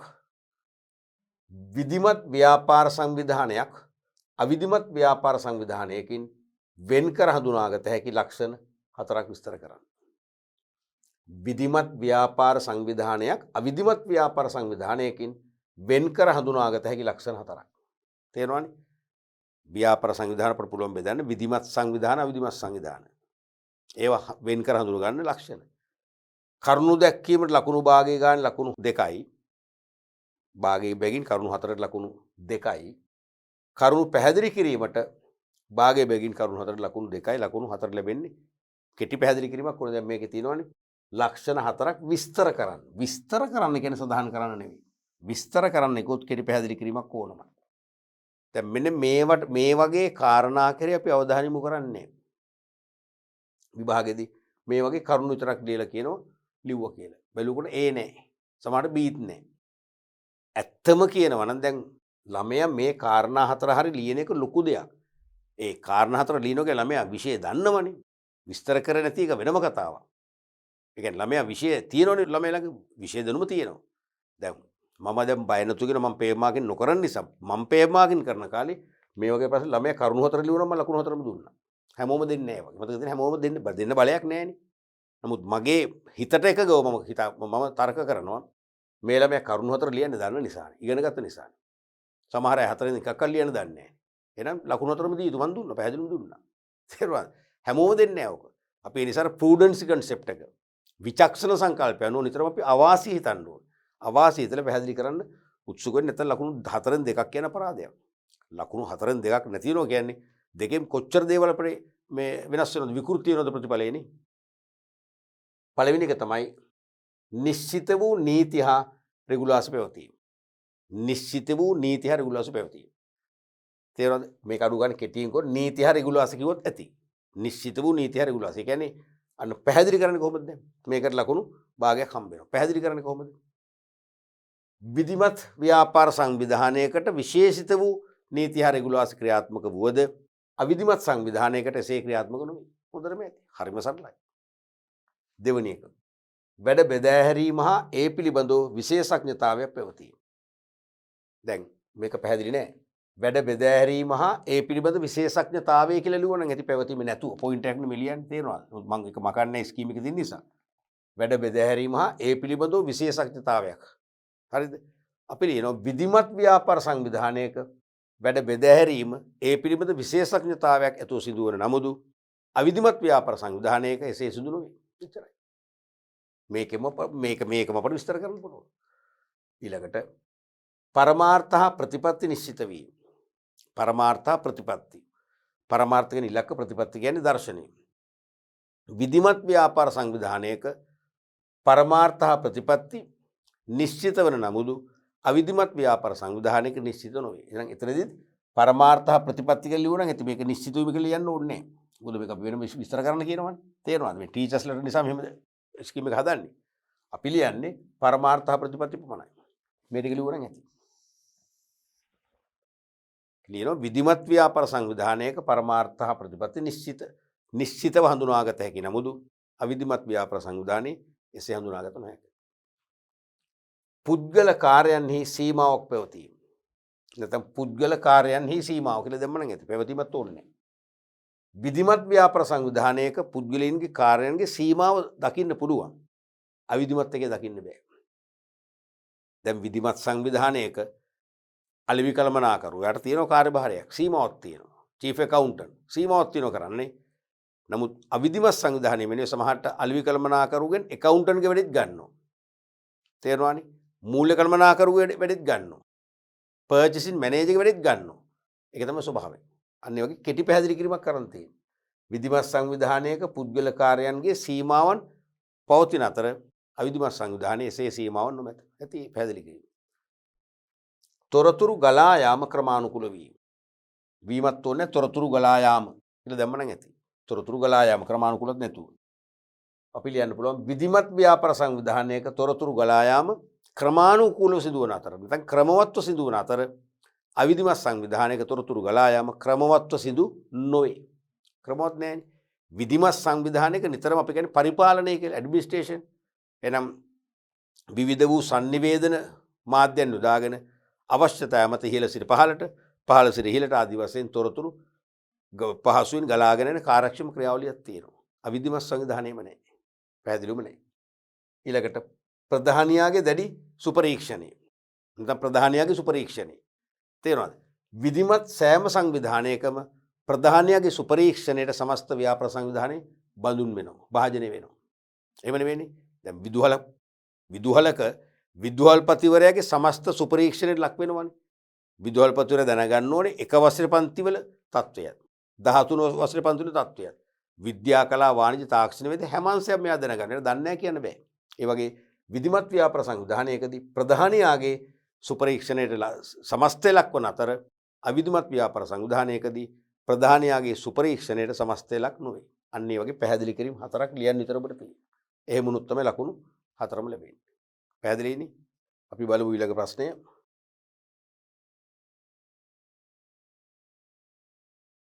ප්‍රෝමිලකම් 5 අයන්න. ශ්‍රී ලංකා රජය ව්‍යාපාර කටයුතු වල නියුක්ත වීම කෙරෙහි බලපාන හේතු දෙකක් උදාහරණ සහිතව පැහැදිලි කරන්න. දැන් ගොඩක් වෙලාට මේ වගේ ප්‍රශ්න මම නම් දැක්ක දෙයට උදාහරණ අහන්නේ උදාහරණ බලාපොරොත්තු වෙන්නේ නැහැ. ගොඩක් ඒවා. නමුත් බලාපොරොත්තු වෙච්ච අවස්ථාවක් තියෙනවා. අපි ඒකෙත් අවදානම ගන්න එපා උදාහරණ ලියන්න. මොකද සමහර වෙලාවට උදාහරණ නැත්නම් ලකුණු භාගයයි. එතකොට කරුණු දෙකක් උදාහරණ සහිතව දැක්වීමට ලකුණු දෙකයි. අනේ උදාහරණ නැත්නම් ලකුණු එකයි. එකයි නහන්නේ. ශ්‍රී ලංකා රජයේ ව්‍යාපාර කටයුතු වල නියුක්ත වීම කෙරෙහි බලපාන හේතු දෙකක් උදාහරණ සහිතව පැහැදිලි කරන්න. රජයේ ව්‍යාපාර කටයුතු වල නියුක්ත වෙන්නේ ඇයි? නියුක්ත වෙන්නේ එපයි. එකක් තමයි පෞද්ගලිකාංශයේ අහිතකර වෙළඳපොළ තත්ත්වය පාලනයට. දැන් පෞද්ගලිකාංශයේ වෙළඳපොළ තුල අහිතකර ලෙස ක්‍රියාත්මක වෙන්න පුළුවන්. වෙළඳපොළ අහිතකර තත්ත්වයට ඇද දමන්න පුළුවන්. භාණ්ඩ මිල අර රොකට් එක වගේ හාස උසර යවන්න පුළුවන්. අන්න ඒ වගේ පෞද්ගලිකාංශ අහිතකර වෙළඳපොළ තත්ත්වය පාලනය කරන්න නම් රජයත් ව්‍යාපාර කටයුතු වල නියුක්ත වෙන්න ඕනේ. තරංකාරී ලෙස නියුක්ත වෙන්න ඕනේ. එහෙම වුණොත් තමයි පුද්ගලිකාංශයේ පාලනයක් වෙන්නේ. දැන් ඕනනම් මේකට උදාහරණයක් මොකද ලියන්නේ? උදාහරණයක් ලියන්න පුළුවන්.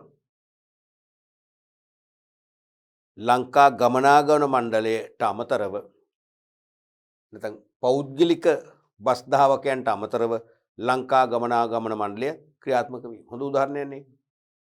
පෞද්ගලිකාංශයේ තියෙන ගමන් රාජ්‍යාංශයත් ක්‍රියාත්මක වෙනවා. අන්න ඒ වගේ උදාහරණයක් ලියන්න ඕනේ.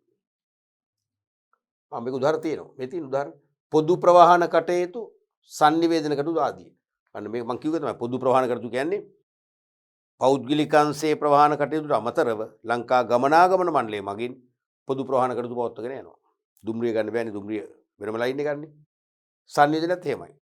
ඒ කියන්නේ රාජ්‍යාංශයේ sannivedana ආයතනක් තියෙනවා. දැන් ශ්‍රී ලංකා ටෙලිකොම්. ඒ වගේම පෞද්ගලිකාංශයේ sannivedana ආයතනක් තියෙනවා. නේ? දෙවෙනි එක තමයි ඒකාධිකාරී ආයතන බිහිවීම වලකාලීම. දැන් රාජ්‍යාංශයේ ව්‍යාපාර කටයුතු වලට දායක වුණේ නැත්නම් පෞද්ගලිකාංශය තුලින් අනවශ්‍ය ඒකාධිකාර බිහි වෙනවා. අනිවාර්යෙන් බිහි වෙනවනේ. ඒක හිත කරයි. ඒකාධිකාර බිහි වුණොත් ඒගොල්ලෝ කිව්වොත් භාණ්ඩයේ රුපියල් 100 භාණ්ඩයක් රුපියල් 1500 ගන්න කියලා ගන්න වෙනවා. එහෙම වෙන්න දෙන්න බෑ. ඒ නිසා තමයි රාජ්‍යාංශයෙන් ඕන. උදාහරණයක් වශයෙන් රක්ෂණය මූල්‍ය ආදී ශ්‍රේෂ්ඨ. රාජ්‍යාංශයේ රක්ෂණ ආයතනක් තියෙනවා. පෞද්ගලිකාංශයේ රක්ෂණ ආයතනක් තියෙනවා. ඒ නිසා රාජ්‍යාංශයේ රක්ෂණ ආයතන තියෙද්දි හිතුවක්කාර විදියට අනවශ්‍ය වැඩි වාරිකාය කරන රක්ෂණ ක්‍රම කූට ලෙස හඳුන්වා දීමේ හැකියාව පෞද්ගලිකාංශයේ නැහැ. මූල්‍ය ආයතන පෞද්ගලිකාංශයේ බැංකුත් තියෙනවා. රාජ්‍යාංශෙත් තියෙනවා. පෞද්ගලිකාංශයේ බැංකු තිබුණට ඒගොල්ලන්ට ණය දීලා මහජනතාවගෙන් අසාධාරණ ලෙස ඉහළ පොලි අනුපාත 25 30 40 50 පොලිය ණය වලට අය කරන්න බෑ. මොකද රාජ්‍යාංශ බැංකුව එක අය කරන්නේ කන්ට්‍රෝල් එකක් වෙනවා. හොඳ උදාහරණයක් ඒක. තුන්වෙනි එක. පොදු ජනතාවට අත්‍යවශ්‍ය භාණ්ඩ හා සේවා සැපීමට. රටේ සමස්ත ජනතාවට අත්‍යවශ්‍යම භාණ්ඩ හා සේවා විශේෂයෙන්ම හිඟනම් ඒ හිඟ කාලවලදී සාධාරණ හැමෝටම අර රේෂන් එක සලාකයක් යන විදියට පොදු පදනමක් යටතේ බෙදා හරින්න හොඳම ව්‍යාපාර තමයි රාජ්‍යාංශීය ව්‍යාපාර. තේරුණාද? පුද්ගලිකාංශීය ව්‍යාපාර විතරක් තිබුණොත් ඒගොල්ලෝ අනිවාර්යයෙන්ම එක්තරා පැලැන්තියකට විතරක් ඉහළම මිලකට විකුණයි. එනම් පහළ පැලැන්තියන භාණ්ඩ නැති වෙයි. උදාහරණයක් වශයෙන් අධ්‍යාපනයේ සෞඛ්‍ය වැනි දේවල්. දැන් සෞඛ්‍ය පහසුකම් පුද්ගලිකංශේ විතරක් කළා නම් විශේෂිත රෝගවලට අවශ්‍ය බෙහෙත් ටික අනිවාර්යයෙන්ම වැඩි මිලකට අලෙවි කරයි ධනවත් අයට. දුප්පත් අයට නෑ. දැන් එහෙම වෙන්නේ බැලන්ස් වෙනවනේ. තේරෙනවද? අධ්‍යාපනයේත් එහෙමයි. ඊළඟට සම්පත්නාස්ති අවම කර ගැනීමට. දැන් සමහර විට පෞද්ගලිකංශයේ විසින් සමහර ව්‍යාපාර කටයුතු පවත්වාගෙන යාම සම්පත් නාස්ති කර දෙයක් වශයෙන් තමයි සලකන්නේ. උදාහරණයක් වශයෙන් ජලය, විදුලි වැනි සේවා. දැන් පුද්ගලිකංශ වුණාන් පස්සේ සමහරට සෑම කාර්යාලයක්ම වායු සමනය කරන්න පුළුවන්. ඒතොර AC වලට විශාල විදුලි මේ දහනයක් අවශ්‍ය වෙනවා. විශාල විදුලි නාස්තියක් කරන්න වෙනවා. තේරුණාද? ජල පහසුකම් පවා එහෙමයි. නමුත් රාජ්‍යාංශය වුණොත් රජයේ විසින් සම්පත් නාස්ති කරන්නේ නැහැ. නිතරම රජයට තියෙන වගකීමක්, වගවීමක් තියෙනවා මහජනතාව වෙනුවෙන්. වගකීම සහ වගවීම දෙකම තියෙනවා. සමස්ත මහජනතාවට විදුලි පහසුකම් දෙන්න ඕන. නගරයට විදුලිය කපන්නේ, ගමයට විදුලිය කපන හැම වෙන්න බෑ. රජයට එහෙම වගකීමක් සහ වගවීමක් තියෙනවා. ඒ නිසා රාජ්‍යාංශය නිතරම විදුලිය මොකද කරන්නේ? අර පිරිමසුම් දායක ලෙස පාවිච්චි කරනවා. දැන් බලන්න අපේ රටේ පවා ජලාශ හිඳින කාලෙට වීලි කාලෙට අපි හිතමු ඩීසල් බලාගාර ක්‍රියාත්මක කරන්න අපහසුතාවයක් ඇති වුණාම ඉන්ධන නැතුව හරි නැත්නම් අලුත් වරියාවක් නිසා හරි රජය මොකද කරන්නේ? පැය දෙකක් තුනක් හරි හැමෝටම විදුලිය කපාදු කරනවා. කරලා හැමෝටම විදුලිය අත්‍යවශ්‍ය වලට දෙනවනේ. ඒක රජයට කළ හැකියිනේ. පුද්ගලිකංශ වුණා නම් මොකද වෙන්නේ? අවශ්‍යයට විදුලිය දෙනවා පැය 24ෙම බිල ඩබල් කරනවා. එතකොට මොකද වෙන්නේ? දුප්පතාර ගන්න විදියක් නැහැ. අන්න එවැනි තත්ත්වයන් මගහැරලා සම්පත්නාස්ති අඩු කරගන්න පුළුවන්කම ලැබෙනවා රාජ්‍ය ව්‍යවසායන් ක්‍රියාත්මක වීම තුළ. ඊළඟට ලාභ නොමැති පෞද්ගලිකංශය අත නොගසන වැදගත් මහා පරිමාණ සංවර්ධන යෝජනා ක්‍රම පවත්වාගෙන යාමට. සමහර සංවර්ධන ව්‍යාපෘතුලින් ලාභ ලබන්න බෑ. හැබැයි රටේ ජාතික ආර්ථිකයට ඒක වාසියක් වෙනවා. ජාතික නිෂ්පාදනයට ලොකු දායකත්වයක් දෙන ව්‍යාපාරවල පැවැත්මට ඒක හේතුවක් වෙනවා. හරිද? එහෙනම් ලාභ නොමැති පුද්ගලිකංශය ඒ නිසා මත නොගසන වැදගත් මහා පරිමාණ සංවර්ධන යෝජනා ක්‍රම පවත්වාගෙන යන්න වෙන්නේ රජයට. ඒ නිසා රාජ්‍යාංශයේ ව්‍යාපාර කටයුතු අත්‍යවශ්‍ය වෙනවා. උදාහරණයක් වශයෙන් ජල විදුලි බලාගාර, ජලාශ යෝජනා ක්‍රම, ජල යෝජනා ක්‍රම පුද්ගලිකංශයට දාන්නේ නැහැනේ. මොකද ඒවෙන් ලොකු ලාභයක් ලබන්න බෑ. කෘෂි කාර්මික වාර යෝජනා ක්‍රම වලින් ලාභ ලබන්න බෑ. තේරුණා? නමුත් ඒවා අවශ්‍යයි. රටේ ජාතික නිෂ්පාදනය වැඩි කරන්න, ඒ ශ්‍රේෂ්ඨවල ව්‍යාපාරවල ආයෝජනය පුළුල් කරන්න අත්‍යවශ්‍යයි. එහෙනම් ඒ සඳහා තමයි රජය සම්බන්ධ වෙන්න ඕනේ. ඔන්න ඔය වගේ උදාහරණයක් සමග ඉතාම කෙටි පැහැදිලි කිරීමක් කරා නම් ලකුණු දෙකම ගන්න පුළුවන්. පැහැදිලිනේ? ඊළඟ ප්‍රශ්නෙත් අපි බලමු. ඒකේ ආයන්න රාජ්‍ය සංවිධාන පෞද්ගලීකරණය කිරීම තුළින් මහජනතාවට ලැබිය හැකි වාසි දෙකක් හා අවාසි දෙකක් ලියන්න. වාසි දෙකක් හා අවාසි දෙකක්. අනිවාර්යෙන්ම වාසි දෙකකට ලකුණු භාගය බැගින් ලකුණු එකක් ලබා දී, අවාසි දෙකකට ලකුණු භාගය බැගින් ලකුණු එකක් ලබා දී. එහෙම නේද දිනවා. වාසි දෙකකට භාගය බැගින් ලකුණු 1යි, අවාසි දෙකටත් භාගය බැගින් ලකුණු 1යි. එමනම් මුලින්ම අපි බලමු වාසි. දැන් රජයේ සංවිධාන ලංකාවෙත් කාලයක් එක දිගට පෞද්ගලීකරණය කළානේ. ලෝක හැම රටකම මොක වෙනවා. ඒ කියන්නේ රාජ්‍යාංශයේ ව්‍යාපාර සංවිධානවල හිමිකාරත්වයේ කළමනාකරණය දෙකම පුද්ගලිකංශ පවරනවා. ඒ තුලින් ලබන්න පුළුවන් වාසි අපිට මහජනතාවට එකක් තමයි කාර්යක්ෂමතා වර්ධනය. කාර්යක්ෂමතා වර්ධනය. ඒ කියන්නේ අදාළ ව්‍යාපාර සංවිධාන මගින් ලබා දෙන ඕනෑම සේවාවක් කාර්යක්ෂමතාවය වැඩි වෙනවා. කාර්යක්ෂමතා වර්ධනය කියන්නේ ඒකයි. රජයේ ව්‍යාපාර 10ක් කියමුකෝ. රාජ්‍යාංශයේ තියෙද්දි තරම් කාර්යක්ෂමතාවක් දකින්න බෑ. නමුත් පෞද්ගලීකරණය කිරීම තුළ අධ්‍යක්ෂක මණ්ඩලයක් මගින් තීරණ ගන්න හොඳ කළමනාකරණ මණ්ඩලයක් තියෙනවා. මොකද එන්නේ කාර්යක්ෂමතා වර්ධනය වෙනවා. ඒකේ වාසියනේ අපිටනේ. අනික නවෝත්පාදන වර්ධනය. රාජ්‍යාංශයට වඩා පෞද්ගලිකංශය නවෝත්පාදනයට බොහොම කැමැත්තක් දක්වන ඉදිරියෙන් ඉන්නවා. එහෙනම් නවෝත්පාදන බිහිවීමත් රටට වාසියයි. නවෝත්පාදන බිහි කළොත් ඒ නවෝත්පාදන ලෝක වෙළඳපොළට අපනයනය කිරීමෙන් විශාල විනිමය ප්‍රමාණයක් උපයාගෙන රටේ තියෙන විනිමය මොන හරි අර්බුද තිබේ නම් ඒ අර්බුද නැති කරගන්න පුළුවන්කම ලැබෙනවා. ඊළඟට තරඟකාරීත්වය වර්ධනය. රාජ්‍යාංශයේ ව්‍යාපාර පෞද්ගලීකරණය කරාම ඒගොල්ලෝ හොඳ තරඟයක් දෙනවානේ. රාජ්‍යාංශ ව්‍යාපාරවල තරඟකාරී බව අඩුයිනේ.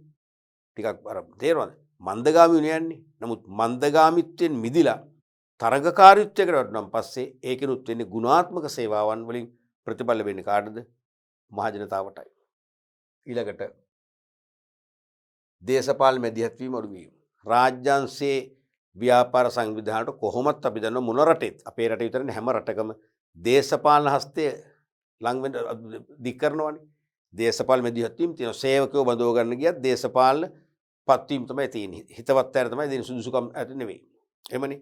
ඒ වගේම මොන හරි දූෂණ වංචා කරත් ඒ දූෂණ වංචාකාරෝ බේරගන්න දේශපාලන හස්තය අත දික් කරනවා. ඔහොම නෙවෙන්නේ. අන්න ඒකෙන් මිදෙනවා කියන්නේ බොහොම පිරිසිදු විනිවිද භාවයෙන් යුතු කෙලින්ම ඉහළම ඵලදායීතාවක් ලබන්න පුළුවන් ව්‍යාපාර පවත්වන්න පුළුවන්කම ලැබෙනවා. ඒ නිසා රාජ්‍යාංශ ව්‍යාපාර පෞද්ගලීකරණය කරන එක හොඳයි කියන මතය තමයි ඒකිනුත් කියන්නේ. ඊළඟට රාජ්‍ය අයවැය මත පීඩනය අවම වීම නැත්නම් රාජ්‍ය වියදම් අවම වීම. තේරුණාද? දැන් පෞද්ගලිකාංශය නැතුව රාජ්‍ය ව්‍යවසායන් තිබුණොත් බොහෝ රාජ්‍ය ව්‍යවසායන් ලාභ උපයන්නේ පාඩු ලබනවා. අත්‍යවශ්‍ය සේවා නිසා පවත්වාගෙන යන්න ඕනේ. දැන් අපි දන්නවා ප්‍රසිද්ධ රහසක්නේ ලංකාවේ දුම්රිය දෙපාර්තමේන්තුව තවමත් පාඩු ලබනවා. කනිජ තෙල් සංස්ථා තවමත් පාඩු ලබනවා. වහන්න බෑ. හේතුව අත්‍යවශ්‍ය සේවා. අත්‍යවශ්‍යයිනේ. ඒව පෞද්ගලික අසර දෙන්නත් බෑ. දුන්නොත් මොකද වෙන්නේ? අනිවාර්යයෙන් තෙල් ලීටරයක් රුපියල් 3000ක් වෙයි. කිසිම සැකයක් නැහැ. දැන්ට දුම්රිය දෙපාර්තමේන්තුව පෞද්ගලික අසර දුන්නොත් දැන්ට අපි තුමු දුම්රිය ගාස්තුව යම් ගමනාන්තයක රුපියල් 100ක් කියලා රුපියල් 1000ක් වෙයි. දරන්න බෑනේ. ඒ නිසා අනිවාර්යයෙන්ම ඒව අනිවාර්යයෙන්ම මොකද වෙන්න ඕනේ? රාජ්‍යාංශයෙන් පවත්වාගෙන යා යුතුයි කියන මතේ ඉන්නවා. නමුත් මොකද වෙන්නේ? ඒ පාඩු ලබන රාජ්‍ය ව්‍යාපාර ආයතන නඩත්තු කරන්න විශාල මුදලක් රාජ්‍ය අයවැයෙන් වෙන් කරන්න වෙනවා. අයවැය මත පීඩනේ ඒතර මොකද වැඩි වෙනවා. තේරෙනවද? අයවැයෙන් රටේ සංවර්ධන ව්‍යාපෘති වලට වෙන් කළ හැකි මුදලින් විශාල ප්‍රමාණයක් මේවා නඩත්තු කරන්න පාවිච්චි කරන්න වෙනවා. නැත්නම් රාජ්‍ය වියදම් වැඩි වෙනවා. නමුත් ඒ පාඩු ලබන රාජ්‍ය ව්‍යාපාර පෞද්ගලීකරණය කිරීම තුළ මොකද වෙන්නේ? අන්න අර ඒ පාඩු ලබනේව ලාභදායී තත්ත්වයටපත් වෙනවා. අනික පාඩු ලැබුවොත් කමන්නේ ඒක පෞද්ගලිකංශය අයිති කර බලා ගන්න. රජයට ඒව සදා වියදම් කරන්න ඕනේ. අන්න අයවැය මත පීඩනේ අඩු වෙනවා. තේරෙනවද? ඒ නිසා තමයි රජයේ වියදම් අඩු කරගන්න. අයවැය මත තියෙන පීඩනය අඩු කරගන්න තමයි ගොඩක් වෙලාවට පෞද්ගලීකරණය කරන්නේ. ඔන්න වගේ වාසි වලින් දෙකක් ලියුවම ඇති. ඊළඟට බලන්න අවාසිත් තියෙනවා. පළවෙනි එක තමයි මිල වැඩි වීම. අනිවාර්යෙන් වෙනවනේ. පෞද්ගලීකරණ එක එකතින් හොඳයි. හැබැයි ඉතින් භාණ්ඩ ආසය වලට අපිට වැඩි මිලක් ගෙවන්නේ. හැබැයි භාණ්ඩ හිඟයක් තියෙන එකක් නැහැ. වෙළඳ පොලේ පෝලින් තියෙන එකක් නැහැ. අපිට පහසු ස්ථානයකින් භාණ්ඩ ගන්න පුළුවන් වැඩි මිලක් ගෙවන්න ඕනේ. ඒතර පාරිභෝගික පිරිවෙල වැඩි වෙනවා. දෙවෙනි එක තමයි රජයේ පාලනයෙන් බැහැර වීම නිසා සම්පත් නාස්තිය වැඩි වීම. රජයේ පාලනයෙන් බැහැර වුණාම සාමාන්‍යයෙන් සම්පත් නාස්තිය වැඩි වෙනවා. දැන් සමහර රටවල නම් රාජ්‍යාංශය තමයි සම්පත් නාස්ති කරන්නේ. තේරුණාද? රාජ්‍යාංශයේ ව්‍යාපාර තමයි සමහර රටවල සම්පත් නාස්ති කරන්නේ. ලංකාවේ එහෙම නැහැ. ලංකාවේ හැම වෙලාවෙම රාජ්‍යාංශය කරේ මහජනතාවගේ විශ්වාසය වැඩි. නේ? වංචා දූෂණ කරන්නේ පුද්ගලික අංශයට දුන්නොත් මොකද වෙන්නේ? අනිවාර්යයෙන්ම අපේ සම්පත් විනාශ කරනවා. ඒගොල්ලන්ට අනාගත සම්පත් සංරක්ෂණ භාවයක් ඕනේ නැහැ. තිරසර සංවර්ධනයක් ඕනේ නැහැ. ඒක අවශ්‍ය රජයටයි. ඒ නිසා අනිවාර්යයෙන්ම රජයේ පාලනයෙන් බැහැර වෙනවා කියන්නේ වර්තමාන පරපුර විසින් අනාගත පරපුරට තියෙන සම්පත් ටික නාස්ති කරන්න පෞද්ගලික ව්‍යාපාර ක්‍රියාත්මක වෙනවා. ඒක අවාසිය. ඊළඟට රජයේ ආදායම අඩුවීම තුළින් මහජනතාවට ලැබෙන සේවා හා පහසුකම් අඩුවීම. එහෙම දෙයක්ත් වෙනවා. දැන් රාජ්‍යාංශයෙන්ම ව්‍යාපාර කරගෙන ගියා නම් ලාභය ආදායමෙන්නේ රජයටනේ. ඒ ආදායම මොකද කරන්නේ? මහජන සුබ සාධනය සඳහාම අත්‍යවශ්‍ය සේවා සඳහාම යොදවනවානේ. අපි අධ්‍යාපන පහසුකම් වැඩි කරන්න. සෞඛ්‍ය පහසුකම් වැඩි කරන්නේ අනිවාර්යෙන් පුළුවන්නේ. නමුත් මේ ව්‍යාපාර ප්‍රයිවටයිස් කරාම ඒ ලාභේනේ පෞද්ගලික අංශයට ඒගොල්ලෝ දෙන්නේ මහජනතාවට සේවා සපයන්න. අන්න එහෙම අවාසියකුත් වෙනවා. ඊළඟට සුබ සාධන භාණ්ඩ හා සේවා සැපීම අඩු වීම. සුබ සාධන භාණ්ඩ තියෙනවනේ. දැන් ඔබ දන්නවා කිරිපිටි ගන්නකො කිරිපිටි වල අර සෙකන්ඩරි පැකේජ් එක. ඒ කියන්නේ ද්විතීයික ඇසුරුම නැතුව ලැමිනේටින් ඇසුරුම තියෙන්නේ. ලැමිනේටින් ඇසුරුමෙන් විතරක් දෙන රුපියල් 20ක් 25ක් අඩුයි. කමක් නැහැනේ. අන්න සුබ සාධන භාණ්ඩ. ඒව රාජ්‍යාංශයෙන් කරන දේවල්. තේරෙනවද? නමුත් පුද්ගලික අංශයට අදාළ නැහැ. හැමෝටම සම්පූර්ණ ෆුල්, ඒ කියන්නේ full package, primary package, secondary package අවශ්‍ය නම් ටර්ටරි පැකේජ් එකක් දාලා රුපියල් 500යි. සුබ සාධන බහන්න කතාවක් නැහැ එතකොට. දැන් රාජ්‍යංශ දිනේ වගේ දැන් ඇසුරුම අපිට අවශ්‍ය නැහැනේ. කිරිපිටි වල අපි ඇසුරුම දිය කරන් බොන්නේ නැහැනේ. එහෙනම් අර ලැමිනේටින් ඇසුරුම විතරක් ඇති. ද්විතීයික ඇසුරුම අවශ්‍ය නැහැ. කපා හැරිය අපට අඩු මිලට දුන්නා. සුබ සාධන බහන්න. ඒ වගේ දේවල් අහිමි වෙනවා පෞද්ගලීකරණයේ. තේරෙනවද? අනික සේවා සැපීම. අනිවාර්යයෙන්ම බිඳුවරම වැටෙනවා. ඔය වගේ අවාසි තියෙන අවාසි දෙකකටත් ලකුණු එකක් ගන්න පුළුවන්. පේනවද මේ ප්‍රශ්න අපි මේ කතා කරලා ඉවර කළ ප්‍රශ්නයේ සමහර ඒවා ප්‍රායෝගිකයි. සමහර ඒවා න්‍යායාත්මකයි. එහෙනම් න්‍යායාත්මක විෂය කරුණු වලට ඔබට ප්‍රායෝගික භාවය මිශ්‍ර කරගන්න පුළුවන් නම් ලකුණු 20ම ගන්න පුළුවන්. ප්‍රායෝගික භාවය කියන්නේ සාමාන්‍ය දැනීමෙන් රටේ තොටේ ආර්ථිකය ගැන ඔබ ස්පර්ශ කරලා තියෙනවා නම් බුද්ධියෙන් ඔබට පුළුවන් බොහොම ලේසියට ඉගෙනගත්ත න්‍යාය පාවිච්චි කරලා මේකට හොඳින් පිළිතුරු ලියලා සාර්ථක වෙන්න. පැහැදිලිනේ? රයිට්. අපි අද පාඩම් පරිච්ඡේදයනුත් 2019 පැරණි නිර්දේශයට අදාළව දෙවන ප්‍රශ්න පත්‍රයට යොමු වෙච්ච ව්‍යුහගත ප්‍රශ්න ඉතා විශ්ලේෂණාත්මකව සාකච්ඡා කළා. ඒවැයි න්‍යායාත්මක භාවය, ප්‍රායෝගික භාවය සහ ඒකේ මිශ්‍ර භාවය ගැන අපි සිහිපත් කරා. ලකුණු ලැබෙන ආකාරය කියලා දුන්නා. ඒ නිසා මම හිතනවා මේ ව්‍යුහගත අභ්‍යාස වලට දැන් ඔබ කෙමෙන් වඩා නිවැරදි ආකාරයෙන් ඉගෙනගත්ත හැම දෙයක්ම ලියලා හරියන්නේ නැහැනේ. ඒ ඉගෙනගත්ත න්‍යායාත්මක කොටස් අවශ්‍යතාවය මත තෝරලා වෙන් කරලා සාරාංශ කරලා පිළිතුරට ගේන්න දැන් ඔබ දැනුම ලැබමින් ඉන්නවා. අපි ඉදිරි පාඩම් පරිච්ඡේදවලදී ඔය දේ තවදුරටත් ඉස්සරහට කරගෙන යනවා.